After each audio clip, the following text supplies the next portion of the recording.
As stated by the court in Government of Israel v. Eichmann, it is to be pointed out here that even the jurists of the Third Reich did not dare to put on paper that obedience to orders is above all. The distinguishing mark of a manifestly unlawful order should fly like a black flag above the given order as a warning reading prohibited. According to the court in the Cali progeny of cases, even just a soldier must use common sense, and the acts of a subordinate done in compliance with an unlawful order given him by his superior are excused and impose no criminal liability upon him unless the superior's order is one which a man of ordinary sense and understanding would, under the circumstances, know to be unlawful, or if the order in question is actually known to the accused to be unlawful. According to one president, we were hit with a virus that was met with silence and spread unchecked, and denials for days, weeks, then months had led to more deaths, more infections, more stress, and more loneliness. However, setting an early benchmark, reported on CBS News in May 2020, former Deputy CIA Director Michael J. Morrell had stated conclusively that while COVID-19 would be with us for some time, perhaps 18 to 24 months, just up to 2 years, which had been the opinion of many medical experts, barring a breakthrough with either a vaccine or an antiviral, and yet an outbreak that upon initial reports had found, according to evolutionary biologist Michael Warraby, only a total of 27 cases, 19 associated with the Hunan wholesale seafood market in Hubei province by December 31st, 2019, would find a pandemic declaration on March 11, 2020, which would not be terminated by the World Health Organization until May 5th, 2023. Over 3 years, the longest pandemic in recorded history,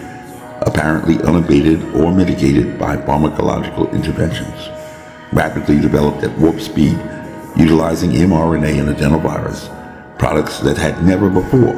been utilized on a large scale as a vaccine, and which had,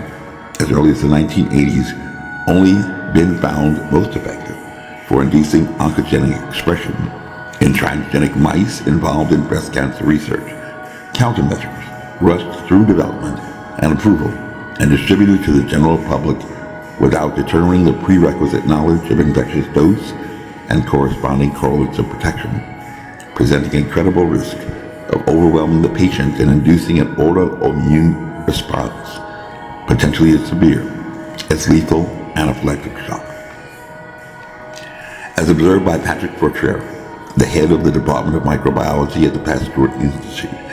a decade before the emergence of the novel virus,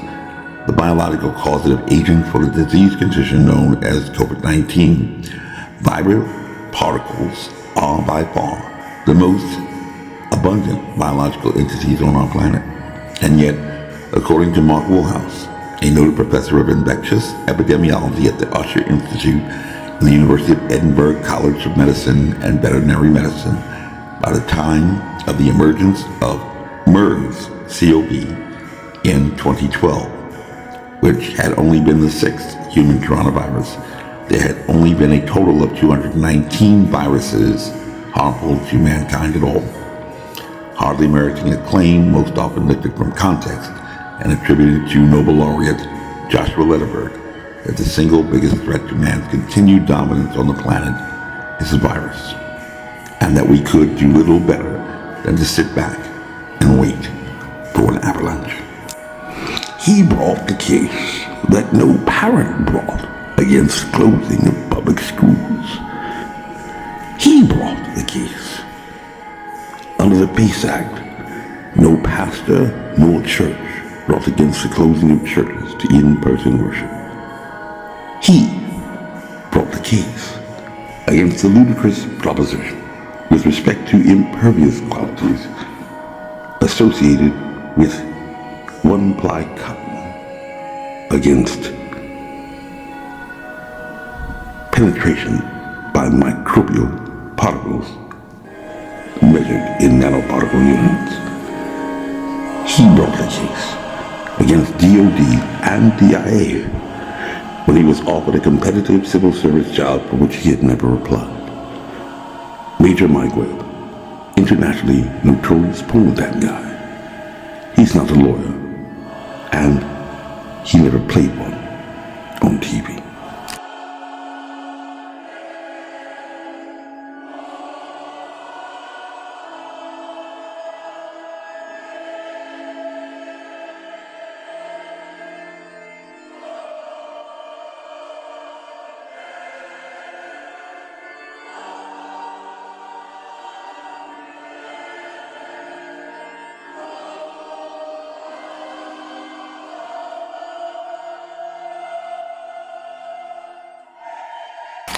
This message was approved by Major Mike Webb.